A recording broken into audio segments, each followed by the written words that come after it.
Jadi yang baru datang, baru gabung, pertama jadi masjidnya itu kiblatnya ngadepnya ke sana, ke utara. Ini selatan nih, ini selatan, iya. sana utara. Di sana timur, sana barat. Jadi pertama jadi ngadepnya ke utara, ke Masjidil Aqsa. Dan pintunya cuma 3. Pintu sebelah timur, sana, Baqi. Pintu sebelah barat, Babu Salam belum ada. Ya, pintu sebelah barat, jadi kanan, kiri. Kemudian yang dari pintu masuk dari sini, selatan. Gitu ya. Jelas sampai sini ya? Iya. Oke, sudah. Nah, begitu dibalik ke arah sini, tetap 3. Cuman yang sana yang masuk. Jadi tetap kanan, kiri, kemudian belakang untuk masuknya. Nah, lalu karena ini masjid sudah ada, Nabi kemudian berpindah dari rumah Abu Ayyub Al-Ansari. Sebelah sana posisinya. Iya. Yang Abu Ayyub Al-Ansari itu yang itu kan ini unik nih ya, teman-teman. Itu ada payung-payung tuh. Yang tengah kan beda sendiri tuh. Yang atas tuh ada kayak lagi. Jadi ini sudah selesai. Dalam beberapa kitab sejarah ada yang mengatakan 12 hari gitu dalam proses itu. Sampai jadi kan nggak seperti sekarang. Sederhana, jadi ada riwayat mengatakan atasnya dipakai daun-daun kurma. Jadi kalau hujan-hujan, kalau panas-panas, gitu ya, riwayatnya banyak sekali. Nah, setelah jadi baru Nabi beli lagi dengan hartanya sendiri lagi. Nah, yang dibeli ini sederhana. Ada seorang sahabat namanya Al-Harith bin Nu'man. Al-Harith bin Nu'man ini punya lahan. Lahannya nggak terlampau banyak, dibeli oleh Nabi. Itulah yang kubah hijau tuh kurang lebih. Ke bawahnya. Ya, kurang lebih itu ya kubah hijau ke bawahnya. Ke bawah gitu ya. Sampai agak sedikit kalau ada menara samping kanannya tuh. Iya, ya. betul. Nah, itu dari kubah hijau sampai area kanan itu tuh menara turun ditarik ke sana. Itu punya sahabat namanya Al-Harith bin Nu'man, dibeli oleh Nabi khusus untuk tempat tinggal beliau. Maka wilayah Kubah itu istri Nabi ada 2. Ya, yang di daerah itu nanti dipisah sekatnya. Sayyidah Aisyah radhiyallahu taala anha dengan Sayyidah Saudah binti Zam'ah. Ya, Saudah binti Zam'ah dengan Sayyidah Aisyah radhiyallahu taala anha, anhuma jami'an dua-duanya. Nah, selebihnya nanti dibikinkan kamar lagi. Masih ingat gak waktu keluar dari Raudhah tuh? Iya kan? Kan saat ibu sudah ke Raudhah belum? Nah, Ikhwan sudah. Nah, ya. Kan kita masuk lewat situ kan? Di sana kan? Nah, itu begitu masuk itu, terus kan kita keluar di pintu yang sama kan? Baik ya. Nah, masuk dengan keluar, sebelah kiri itu ada tulisan tuh, Babun Nisa. Itu istrinya Nabi di situ. Semua dikumpulkan di situ, satu bagian ya. Nah, kemudian nanti pintu masuk yang kalau kita keluar Babu Salam, terus ada masuk, terus ada Babul Jibril kan? Nah, itu malaikat Jibril dari situ untuk memberikan wahyu. Dia menyampaikan wahyu, masuknya dari situ. Jadi malaikat aja sopan, nggak ngintip gitu kan. Antum bukan malaikat, kenapa harus ngintip gitu kan. Nah, ini poin. Nggak ngintip tuh nggak ngeliat-ngeliat. Kadang-kadang kan status orang, gitu kan. Nah, yang dilihat istri orang gitu, status dan macam-macam dan sebagainya. Ini poin-poin kecil aja. Udah selesai dari situ. Ini landscape-nya kurang lebih demikian. Nah, maka era inilah yang kemudian berkembang. Kemudian itu kubah di atas. Sebelumnya nggak ada kubah itu. Yang kubah hijau itu. Ya, sebelumnya biasa Nabi meninggal, karena Nabi itu kalau meninggal itu di tempat beliau wafat, makamnya mesti di situ. Di tempatnya wafat, di situ dimakamkan. Maka Nabi SAW meninggal dunia, terus Sayyidah Aisyah udah punya persiapan. Nanti kalau saya meninggal, saya pengen di sini juga di samping Nabi. Maka ayahnya meninggal dunia, sahabat Abu Bakar duluan. Ini posisinya begini nih, kalau di makam Nabi, pinjam handphone 3. Dengan cepat sekali. 1, 2, 3. Maka jadi Nabi SAW meninggal dunia di satu daerah ya. Ini satu begini posisinya, gini ya, lokasi ya. Nah, untuk kita melihat dimakamkannya Nabi, posisinya begini nih, kakinya ke Baqi. Kan kita kalau Assalamualaikum ya Rasulullah lewat kan dari salam ini kan. Jadi bukan begini. Ini begini, kakinya di Baqi, kepala beliau menghadap ke kiblat ke sini. Kakinya di Baqi. Jelas? Satu. Kemudian yang kedua, di sini Abu Bakar As-Siddiq radhiyallahu taala anhu. Nah, di pundaknya Nabi di sini kan Abu Bakar As-Siddiq. Jadi nggak sama, nggak begini. Ya, jadi begini, nggak sejajar. Jadi seperti ini. Nah, ini Abu Bakar As-Siddiq. Kemudian setelah itu, nah, Sayyidah Aisyah kan berharap bisa kemudian meninggal dikuburkan di sini juga di area dengan suami dan ayahnya. Masih mahram kan? Masih mahram nih. Nah, tapi Umar punya permintaan ya kepada Sayyidah Aisyah, sekiranya saya meninggal, boleh nggak saya yang di situ gitu ya. Maka Sayyidah Aisyah radhiyallahu taala anha berbesar hati ya, Umar yang ada di situ karena merasakan menemani Nabi, menemani ayahnya, 2 sahabat mulia. Maka Umar ketika meninggal dunia, dimakamkannya juga di samping Abu Bakar begini posisinya di pundak. Oh, nggak sejajar ya. Jadi nggak begini. Jadi di sini pundak Nabi, ini di sini. Seperti ini gambarannya. Jelas ya? Jadi kalau kita Assalamualaikum ya Rasulullah, ini rutannya Nabi Muhammad SAW, Abu Bakar, kemudian Umar. Jelas ya sampai sini? Nah, ketika ini masih dua, Sayyidah Aisyah masih buka hijab untuk berziarah dan sebagainya. Tapi ketika Umar datang sudah mulai ditutup, berhijab dan seterusnya, terus pakai satar. Nah, ini menunjukkan bahwa alam kubur pun ada kehidupan. Itu ada di surah Ali Imran di ayat 169 sampai 171. Ya, wala tahsabanna alladziina qutilu fi sabilillahi amwatan bal ahya'un 'inda rabbihim yurzaqun. Orang-orang yang mendedikasikan kehidupannya ya untuk berjuang di jalan Allah, jangan dikira wafat begitu saja. Dia hanya pindah ke alam baru dengan kehidupan yang baru. Nah, di fikih itulah kemudian diberikan gambaran bahwa nanti ada ayat lanjutannya. Kalau kita baca terus, kita akan temukan kalimat wa yastabshiruna billadzina lam yalhaqu bihim min khalfihim alla khaufun 'alaihim wa lahum yahzanun. Bahkan kalau mereka punya keluarga, mereka kalau bisa, berarti tidak bisa kan? Ya, mereka akan kabari keluarganya, nggak usah nangis, nggak usah banyak sedih, siapin aja. Kalau bisa cepat nyusul ke sini, di sini lebih enak. Gitu. Itu sebabnya kadang ada yang anak mimpi ketemu ayahnya yang sudah meninggal, ibu gitu ya. Ada gambaran kehidupan. Nah, dengan fikih itulah dipakai. Ya, ada fikih qadar bahwa mengunjungi orang kubur pun kita punya adab. Cuma dalam Islam yang orang wafat pun kita masih punya adabnya. Kita masih nyapa. Assalamualaikum ya ahlul kubur, gitu kan? Assalamualaikum ya ahlad diyar. Yang jawab siapa? Itu sampai kalimat itu. Jangan dikira nggak nyampe, sampai kalimat itu. Makanya kita sopan masuk dan sebagainya. Nah, itu Sayyidah Aisyah menggunakan hijab karena di situ ada orang baru yang bukan dari mahramnya, yaitu Umar bin Khattab. Nah, lantas kemudian, nah ini yang tidak banyak orang tahu. Jadi banyak hoax yang nyebar juga di media sosial. Jadi dari situ sejak Nabi meninggal, kemudian Abu Bakar, Umar dan seterusnya, itu dibikinlah area di sekat. Setelah itu, sekatnya segi 5, bukan segi 4. Oh, 5 itu. Jadi bukan seperti yang digambar ada 4 segi begini. Pinjam handphone, maaf. Pentagon. Enggak, dia pentagon sifatnya, segi 5. Jadi sini kerucutnya ke sini ke depan, ke arah kita dari sana.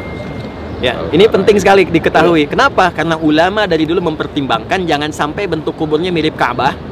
Sehingga yang dulu kelihatan misalnya diduga bahwa ada Ka'bah baru dan sebagainya, gitu. Itu diantisipasi. Maka dibikin segi 5 dan tidak mengerucut seperti halnya kiblat.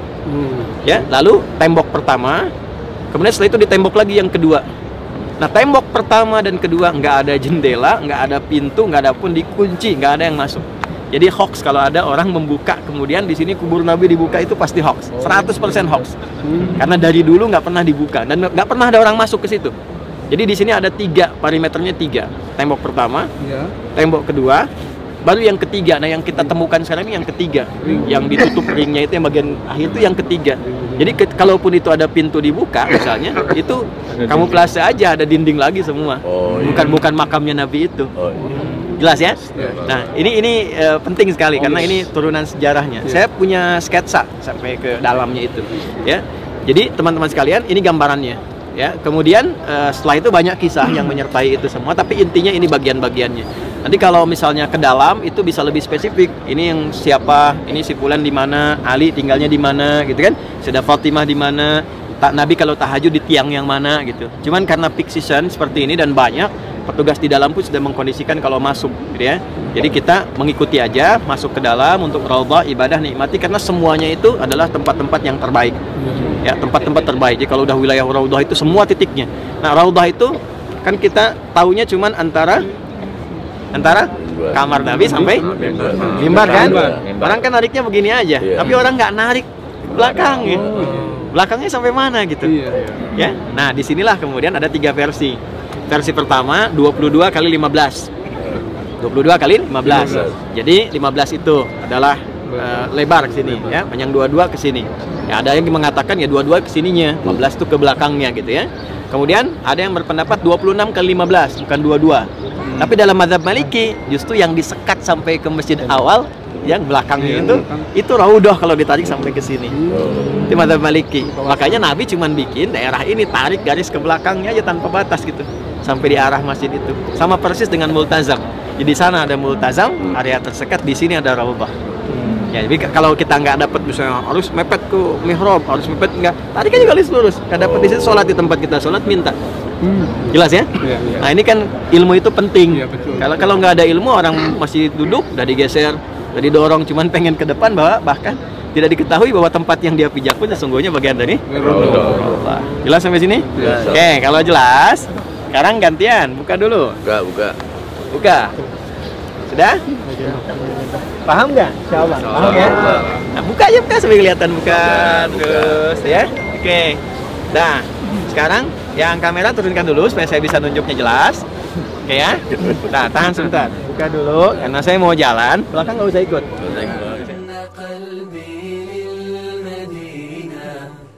Coba lihat ke sini sebentar. Kubah hijau kan di atas kan? Oke ya, kubah hijau ya. Nah, Bapak Ibu lihat nggak ada tiang tuh di depannya itu? Di kubah hijau, tiang yang ada lampunya persis depan. Itu kan kubah hijau tuh atas ya. Di depan itu kan, Bapak-bapak, Ibu-ibu, lihat ada tiang kan, lampu kan? Baik ya. Nah, disitulah Umar bin Khattab radhiyallahu anhu untuk anaknya di Mekah kan Abbas punya anak kan Ibnu Abbas.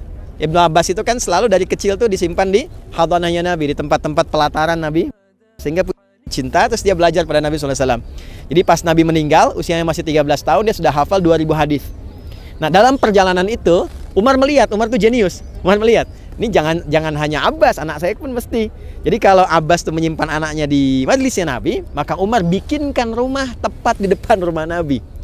Ya, jadi kalau anaknya Abbas itu radhiyallahu taala anhu, Nabi datang ke majlis baru lihat. Kalau Umar intip-intip sejak Nabi keluar rumah. Ya kan? Oke, intip-intip sejak keluar rumah. Nanti gimana cara jalannya, gimana cara interaksinya. Makanya nanti sepeninggal Nabi, Ibnu Abbas hafal 2000 hadis, Ibnu Umar hafal kurang lebih 2800 hadis. Plus 800 ya. Oke? Baik. Yang ketiga menarik nih. Ada single parent perempuan. Jenius juga, namanya Bu Malikah. Ya, Bu Malikah punya anak namanya Anas. Bapaknya Malik. Bapaknya siapa? Malik ya. Maka punya anak nih Anas bin Malik ya. Nah, Anas ini dari kecil dibawa, usia kecil-kecil lah kayak. Maka dibawa kepada Nabi sallallahu alaihi wasallam, ibunya ini bilang gini, "Ya Rasulullah, atau kama qalat, ya Rasulullah, ini anak cekatan. Tolong jadikan asisten." Oke?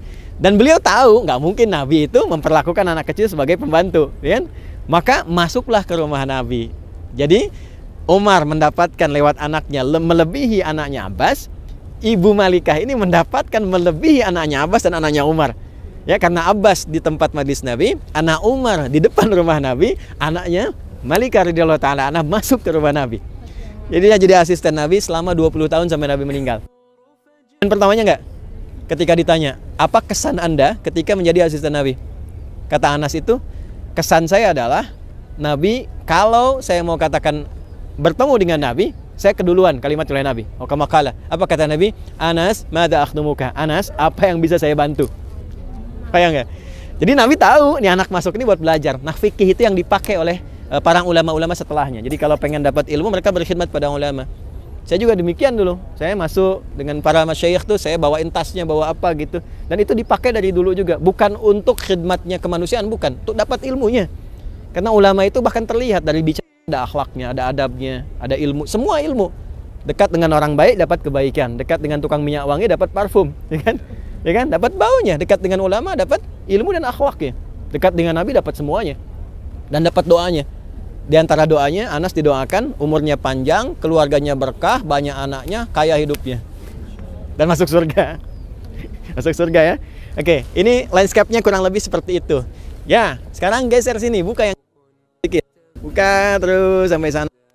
Oke. Sana ya. Ini saya tunjuk tuh. Kan itu ada ya, tempat wudhu ya. Nah, bang kan tuh. Itu Awali namanya. Daerah Awali, pakai ain Awali sana ya. Nah, di sana dikenal dari dulu jualan susu dan sebagainya. Nah, itu tempat paling favorit ya. Au kama qala Allahu a'lam bissawab. Beberapa referensi mengatakan tempat paling favorit kalau Nabi sore-sore ngajak Al Hasan dan Al Husain tuh jalan-jalan ke sana. Sana ya. Ya, yang ini nanti satu saat di detiknya terbatas, sekarang kita mau jalan keluar. Jadi banyak tempat sahabat. Ya, belum tahu kan Abu Bakar di mana. Caranya teman-teman sekalian, Masjid Nabawi lebih lah, area Masjid Nabawi segitu aja. Nah, bahkan ada suku-suku di yang area masjid sekarang nih, Manik-Manik, terus plus Raudhah itu area full awal masjid di situ awalnya. Itu Bani Najjar namanya. Ya, Bani Najjar. Sekarang kan ada yang terbuka ya, teman-teman. Masih ingat nggak? Ada yang kebuka. Dulu ada kebun. Ya, kebun tuh dibeli oleh sahabat Talhah. Itu kisahnya menarik sekali. Jadi turun ayat tentang orang yang berderma dibayar dengan itu oleh sahabat.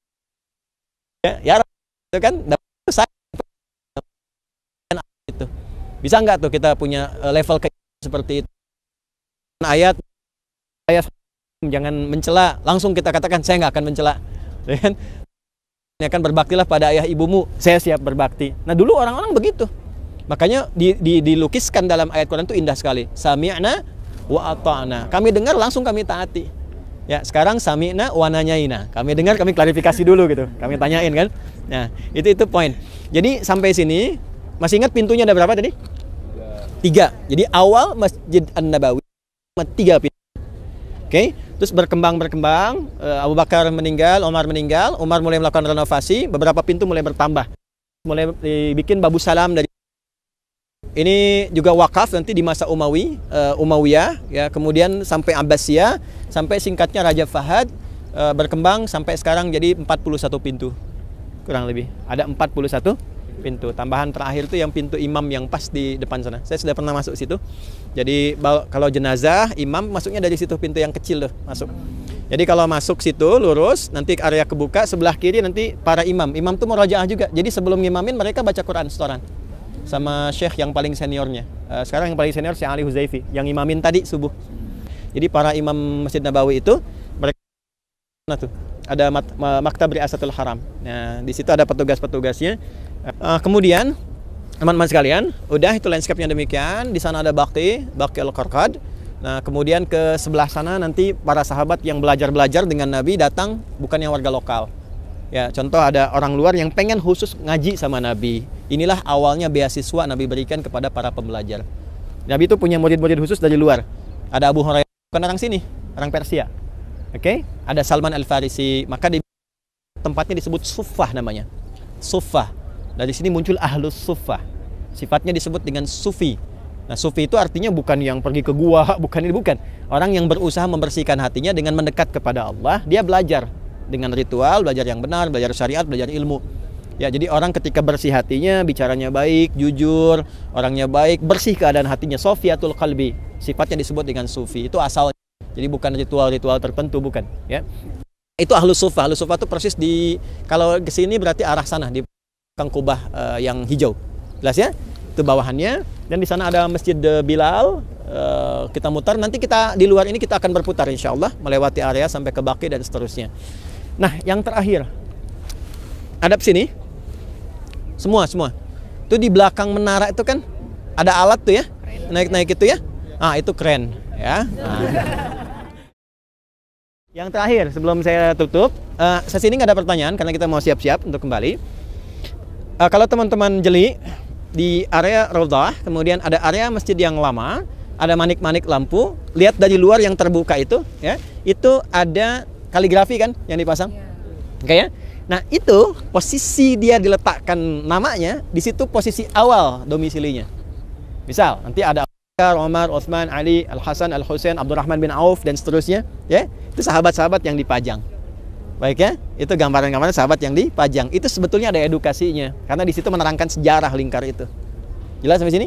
Oke, dan ada kaligrafi yang kemudian berhias. Ini menunjukkan bahwa sah-sah saja. Para ulama nggak ada beda pendapat. Kalau mau nampilkan misalnya di masjid itu tidak hanya sifatnya ritual, tapi hal-hal yang tidak terkait langsung dengan ritual yang mengingatkan dan mendekatkan kita pada Allah, boleh-boleh saja di situ ditampilkan. Misal ada kaligrafi, masjidnya ditulisin di atas, boleh hukumnya. Ya, kan Ka'bah pun juga dibikin kaligrafi sekitarannya dengan kain kiswah itu. Itu ada sejarahnya juga. Ya. Nah, ini gambaran terakhir teman-teman sekalian. Ini yang bisa disampaikan, mudah-mudahan bermanfaat. Dan saya ada pertanyaan, siapa yang tahu masjid ini dibangun kapan?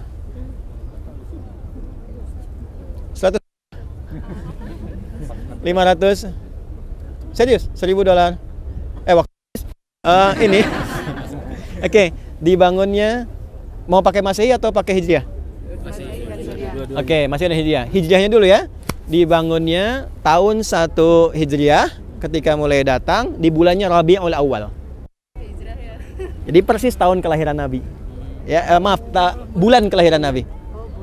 Ya, fikihnya apa fikihnya? Fikihnya adalah kalau pas hari milad ulang tahun, bikinlah karya yang abadi yang menjadikan kita bangga di hadapan Allah saat pulang. Oke? Jadi daripada tiup lilin, mendingan misalnya nyiapkan bikin sesuatu, ya, wakaf mushaf yang sifatnya punya legasi yang menutup keburukan di masa lalu gitu. Ya. Kemudian puasa, kan Nabi puasa di hari Senin itu. Jadi ini dibangun persis di bulan lahirnya Nabi. Oke. Bulan Masehinya adalah September. Tepatnya tanggal 27 September 622 Masehi. Baik ya? Ya, 27 September, jadi 16 hari setelah saya lahir. Ini dibikin. Oke, jadi sudah, ini gambarannya sudah selesai saya terangkan.